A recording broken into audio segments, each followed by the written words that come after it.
18 दिसंबर 2017 मैंने अपना HDFC का नेट बैंकिंग ऐप खोला। ये स्पॉन्सर्ड वीडियो नहीं है, और एक स्क्रीनशॉट लिया। ये स्क्रीनशॉट इसलिए स्पेशल था क्योंकि ये पहली बार मेरी जिंदगी में मेरा बैंक अकाउंट 1 करोड़ रुपए से ज्यादा दिखा रहा था। 1 करोड़ 32 लाख रुपए का बैंक बैलेंस, जिसमें से 1 करोड़ 30 लाख रुपए कुछ ही मिनट पहले मेरे बैंक अकाउंट में पहुंचे थे। ये कहानी है ये सब कैसे हुआ, एंड इसके लिए मैं आपको ले जाऊंगा 2011 में। 2011 में ग्रुपॉन, जो कि एक यूएस की बहुत बड़ी कंपनी थी, हिंदुस्तान आना चाहती थी और वो लोग ढूंढ रहे थे टू स्टार्ट देयर बिजनेस। मैं उनके साथ टच में आया, they liked me, I like them, और मैं 2011 अप्रैल में ग्रुपॉन इंडिया का फाउंडिंग CEO बना। उस समय पे मेरी तनख्वाह थी 36 लाख रुपए। उससे पहले मैंने कंसल्टेंट की नौकरी करी थी, बहुत अच्छा पैसा कमाता था, लेकिन उस समय पे अपनी शादी करनी थी, गाड़ियां खरीदनी थी, वो हर एक चीज जो मैं आपको करने के लिए बोलता हूं मैंने खुद की जिंदगी में नहीं करी थी। बहुत बहुत बहुत गलतियां करी थी, एंड उसके चलते सेविंग नहीं थी। लेकिन हाँ, ये था कि एक लोन पे घर खरीदा हुआ था क्योंकि लगता था कि वो अच्छी इन्वेस्टमेंट है, गाड़ी ली हुई थी क्योंकि लगता था वो अच्छी इन्वेस्टमेंट है, और पापा के बिजनेस का बहुत बड़ा एक कर्ज था हमारे ऊपर, जो धीरे धीरे धीरे धीरे हमने कुछ 10-15 साल लेकर चुकाया। प्लस अपने खुद का एजुकेशन लोन था, ISB का, वो भी चुकाना था। तो कभी इतना पैसा नहीं था कि बहुत सारी सेविंग हो पाए। और कंसल्टिंग के बाद फिर कुछ दिन स्टार्टअप किया था, उसमें से भी थोड़े बहुत पैसे कमाए थे, लेकिन बहुत ज्यादा सैलरी में हिट लिया था, तो काइंड ऑफ एडजस्ट हो गया था। तो 2011 में जब ग्रुपॉन की शुरुआत हुई तो 36 लाख रुपए मेरे साल की तनख्वाह थी, एंड खर्चा उससे काफी कम था, लेकिन बहुत बड़ा सेविंग का पोटेंशियल भी नहीं था। अगले साल वो तनख्वाह सेम रही, फिर उसके साल बढ़ के 48 लाख हो गई, which was a very very healthy reasonable amount at that point of time. And फिर 2013 में एक बहुत बड़ा बदलाव आया। मुझे ग्रुपॉन APAC की रिस्पॉन्सिबिलिटी मिली। तो ना सिर्फ भारत की, बट इंडोनेशिया भी देखना था, फिलीपींस भी देखना था, थाईलैंड भी देखना था, and that suddenly expose me to a whole new world. मैंने भारत से पहले कभी भी किसी दूसरी कंट्री में काम नहीं किया था, तो डिफरेंट कल्चर, डिफरेंट लोगों के साथ काम कर पाना, वो मेरे लिए बहुत इंटरेस्टिंग अनुभव था। And Indonesia particularly cot my attention. बहुत सिमिलर कंट्री है from a culture perspective, from a population perspective, from a retail internet penetration perspective. लेकिन सबसे इंटरेस्टिंग ये था कि इंडोनेशिया का ऑफलाइन रिटेल काफी एडवांस्ड है। जहां भारत में उस समय मॉल बन रहे थे, अच्छे अच्छे लेवल पे आने लग रहे थे, इंडोनेशिया में खासकर अगर आप जकार्ता में जाते तो बहुत बढ़िया बढ़िया आलीशान मेगा स्केल पे मॉल बने हुए हैं, सारे टॉप ब्रांड्स वहां हैं। And I was very surprise, क्योंकि वो देश इतना अमीर है नहीं, लेकिन इतने टॉप लग्जरी ब्रांड्स भी वहां हैं, बड़ी बड़ी दुकानें हैं, बड़े बड़े मॉल हैं। Quite fascinating. And online retail surprisingly was very bad, not bad but backward. वो सारी चीजें जो इंडिया में दिखनी शुरू हो गई थी वहां नहीं थी। तो अगर आप देखेंगे कि फूड डिलीवरी जो बहुत शुरू में आने लग गई थी इंडिया में, वो वहां बिल्कुल नहीं थी। अगर आप फ्लिपकार्ट, Amazon को देखेंगे तो वहां ई-कॉमर्स का ज्यादा कुछ भाव नहीं था। अगर आप मेक माई ट्रिप या क्लियर ट्रिप को देखेंगे, वहां ऑनलाइन ट्रैवल का कुछ ज्यादा नहीं था। अगर आप पेटीएम को देखेंगे तो वहां ऑनलाइन रिचार्ज का कुछ ज्यादा नहीं था। And that caught my attention कि यार इतनी सिमिलर कंट्री हैं, तो इट इज इनएविटेबल कि जो हमारे कंट्री में इंटरनेट की पेनिट्रेशन एंड एवोल्यूशन हुआ है वो वहां भी हो गई। But that was just something that was there in my mind. Groupon Indonesia में मैं 2 लोगों के साथ क्लोजली काम करता था, the CEO of Groupon Indonesia and the COO of Groupon Indonesia. And the COO was someone that I truly liked. Very sharp guy, very fun, very high energy, and वो ना मेरी तरह ग्रुपॉन से फ्रस्ट्रेटेड रहता था। मैं भी बहुत फ्रस्ट्रेटेड था कि यार वो US वाले हैं, कुछ नहीं समझते कि क्या हो रहा है इंडिया में, क्या हो रहा है इंडोनेशिया में, क्या हो रहा है थाईलैंड में, क्या हो रहा है फिलीपींस में, कुछ नहीं जानते, which was true to a large extent. And वो भी ये बोलता रहता था यार वो नहीं समझते नहीं है ये मार्केट कैसी है, कल्चर कैसा है, ये कैसा है, वो कैसा है। तो हम उस पर काफी बॉन्ड करते थे।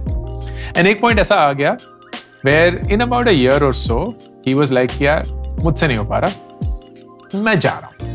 And I was really sad, but in a way I was also happy that he was going on to something which he really wanted to do. उसको पता नहीं था वो करना क्या चाहता है, but he knew कि यार ग्रुपॉन इंडोनेशिया में तो बात नहीं बन पाएगी। And then we started talking over email कि यार क्या सोच रहे हो, क्या कर रहे हो. एंड ही वाज लाइक आपके पास कुछ आइडिया है, आप बताइए. तो मैंने उससे बोला यार एक बात जो मेरे दिमाग में चली जा रही है कि तुम इंडोनेशिया में ऑफलाइन रिटेल में इतने आगे हो लेकिन ऑनलाइन रिटेल में काफी पीछे हो. तो इसका मतलब ये है कि जो भी इंडिया में अभी हो रहा है इट इज इवेंचुअल वो कुछ सालों में इंडोनेशिया में भी होगा. तो मैं ना सर पैर नहीं लगाऊंगा, मैं अपना दिमाग भी नहीं लगाऊंगा, मैं तुम्हें वो आइडिया बताऊंगा जो इंडिया में सक्सेसफुल हो रहे हैं या हो चुके हैं which are not there in Indonesia, और तुम्हें फिर वही करना चाहिए. And one of those ideas was Paytm. Online recharge, ये 2013-14 की बात है. सो डीमॉन से बहुत पहले जो 2017 में हुआ था जब पेटीएम बहुत बड़ा बन गया, उससे पहले Paytm's true blue focus was online recharge. कि आपको एक दुकान में जाके वो स्क्रैच कार्ड कोड करके वो कोड अंदर डाल के अपना फोन रिचार्ज नहीं करना पड़ेगा. आप ऑनलाइन अपना नंबर डालिए, अमाउंट डालिए, चुटकियों में recharge done. That was a revolution. And maybe some of you are watching this video have no idea what I'm talking about क्योंकि आप ऑनलाइन रिचार्ज की दुनिया में ही पैदा हुए हैं. But there was a time when this was not as easy as it is today. And Paytm was the flag bearer of that. तो मैंने बोला यार इंडोनेशिया में mobile connection and that too prepaid is just at the same level as India. Massive penetration. आज भी India में prepaid is close to 90 to 91% of all phone connections. Postpaid बहुत कम लोग लेते हैं क्योंकि क्यों लेंगे, प्रीपेड इतना अच्छा है, प्रीपेड इतना अच्छा है, तो रिचार्ज उनको कराना ही है. इंडोनेशिया में भी वही है. इंडोनेशिया में एग्जैक्टली सेम चीज होती थी. वो स्क्रैच कार्ड लेके दुकान में जाके पैसे दे के वो सब चीजें चल रही हैं, इसको ऑनलाइन लाना ही है. Think about that. And he thought about it and to his credit he came back after a few months saying interesting लग रहा है idea, I want to take this forward. And I was like, great. I would love to be a part of this. And he was like, कैसे? मतलब यार देख, मेरा तो full time role है. मैं स्टार्टअप्स को बहुत अच्छे से जानता हूँ, पेटीएम को बहुत अच्छे से जानता हूँ, इंडिया को बहुत अच्छे से जानता हूँ. तो जितना भी मैं थोड़ा बहुत जानता हूँ उसके साथ मैं मदद करने के लिए तैयार हूँ. Plus I would also love to invest some money in it and see where it takes me. And we found a settlement where I would invest 10 lakh rupees and get a percentage in the company. And वो 10 लाख रुपए उस time पे मेरे लिए बहुत थे. But I was really driven by this. And काफी बेवकूफियां की मैंने अपने पैसे के साथ. इनफैक्ट ये भी एक बेवकूफी थी कि जब भी मैं इन्वेस्टिंग के बारे में सोचता था उस समय पे मेरे लिए सिर्फ स्टार्टअप इन्वेस्टिंग ही एक अपॉर्चुनिटी थी. मैं सोचता ही नहीं था कि इक्विटी में पैसे डालो, स्टॉक मार्केट में डालो, म्यूचुअल फंड खरीदो. दिमाग में नहीं आता था. मुझे लगता था कि म्यूचुअल फंड जो खरीदते हैं वो बूढ़े बुजुर्ग अंकल होते हैं जो सठिया गए होते हैं. Completely wrong by the way. And I felt यार मैं एकदम rock star startup entrepreneur founder, मैं सिर्फ स्टार्टअप में इन्वेस्ट करूंगा, करोड़ों वहीं से कमाऊंगा.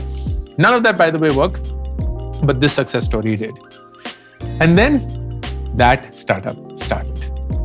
And I used to get on a call almost every month 2 months. मैं उनको बताता था कि पेटीएम में मार्केट के हिसाब से क्या हो रहा है, because I only knew Paytm as a consumer. अभी तक पेटीएम ने नियर बाय में इन्वेस्ट नहीं किया था, वो जो 2017 में बहुत साल बाद जाके हुआ. तो मुझे पेटीएम सिर्फ एज अ डिस्टेंस पता था. तो मेरा था यार उनका ये एक प्रोडक्ट लॉन्च हो रहा है, हम उसकी वेबसाइट को बिल्कुल कूट कूट के देखते थे कि क्या चल रहा है, क्या उसके फीचर्स हैं, हम पूरा कॉपी करने की कोशिश करते थे क्योंकि वही सेम चीज हम इंडोनेशिया में भी करना चाहते थे. And he was executing it day in and day out. मेरा ग्रुप ऑन का रोल चलता रहा. 2014 में मैसिव सैलरी जंप आया. तो 48 लाख से मेरी सैलरी 97 लाख हो गई. लाइक तो very close to a crore. लेकिन ये करोड़ एक साथ नहीं मिलते, राइट? तो हर महीने जो भी वो 7-8 लाख रुपए टैक्स काट के मिलते थे. एंड उसमें से फिर खर्चे चल रहे हैं. वो बिजनेस लोन तो पे करना ही था, बहन की शादी थी तो वो उसके लिए चुकाना था, अपना एजुकेशन लोन तो देना ही था, बहुत सारे और खर्चे थे. ऑफ कोर्स सेविंग शुरू हो चुकी थी, लेकिन उसी सेविंग के चलते फिर मैंने स्टार्टअप इन्वेस्टिंग भी शुरू कर दी थी and so on. And 2015 is when the big shift happened in my life, जब हमने ग्रुपॉन इंडिया के बिजनेस को खरीद के उसको नियर बाय बनाया. अब क्योंकि हमने उसको नियर बाय बनाया और अब वो हमारी कंपनी थी, मैं अपनी खुद की कंपनी से ही 1.5 करोड़ तो नहीं ले सकता, 1.5 करोड़ नहीं 1.25 करोड़ मिलता था उस समय पे. तो आज salary went back to 60 lakhs. हम 3 फाउंडर थे और हम 60 लाख रुपए हर साल का लेते थे, which was just about the money that I needed to survive.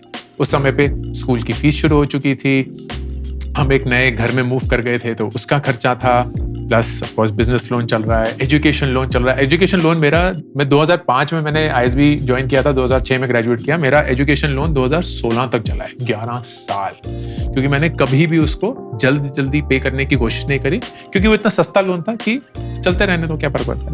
Anyway, तो वो भी चल रहा है।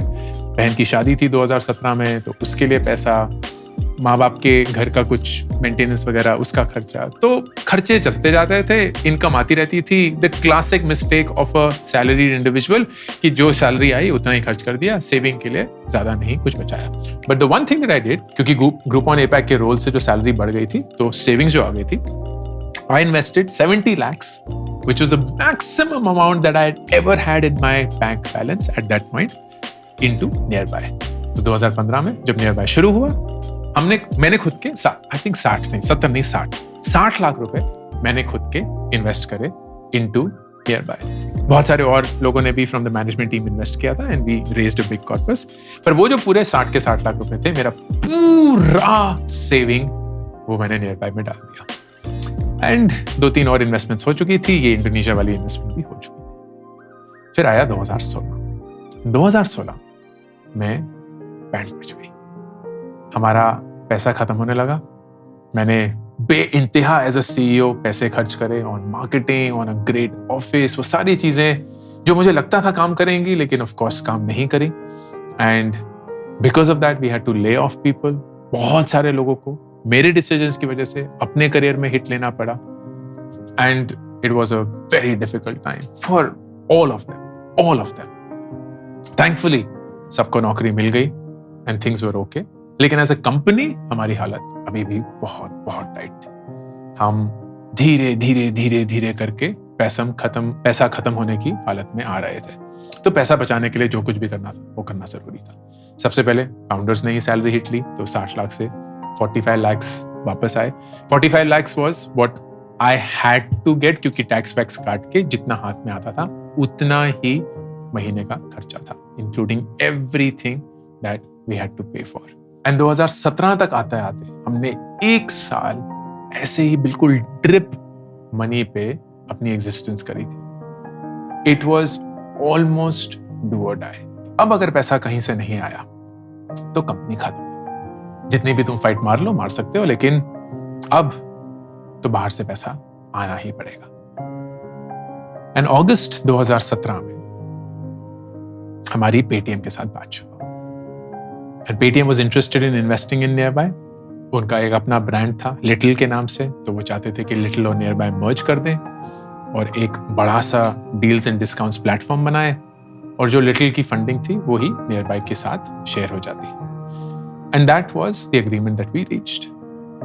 लेकिन बहुत कॉम्प्लेक्स डील थी, बहुत सारे मूविंग पार्ट्स थे, हमारे इन्वेस्टर्स, उनके इन्वेस्टर्स, उन सब की एग्रीमेंट, 1000 चीजें, तो वक्त लग रहा था। एंड थैंकफुली उस पॉइंट में हमारे जो इन्वेस्टर्स थे, सिकोया, जो कि अब वीक 15 के नाम से जाना जाते हैं, वो हमारी मदद कर रहे थे कंसिस्टेंटली। जितना भी महीने का खर्चा होता था, जो हमारा शॉर्टफॉल होता था, उसको वो फंडिंग के रूप में प्रोवाइड करते थे।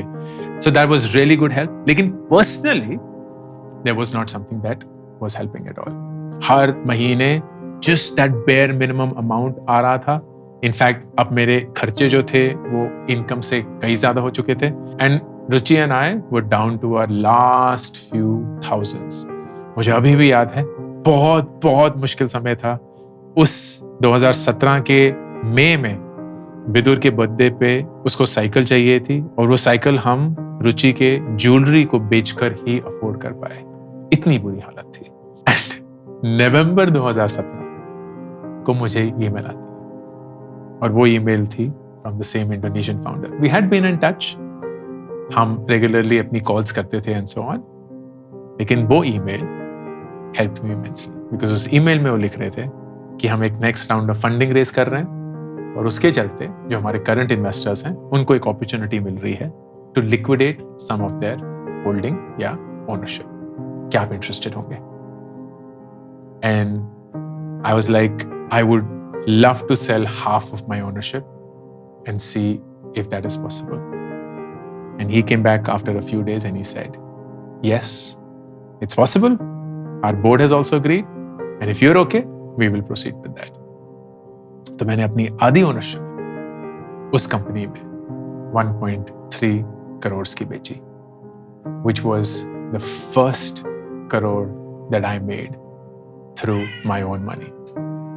And 18 दिसंबर 2017 को, जैसे कि मैंने स्क्रीनशॉट दिखाया था आपको, वो करोड़ मेरे बैंक को हिट किए।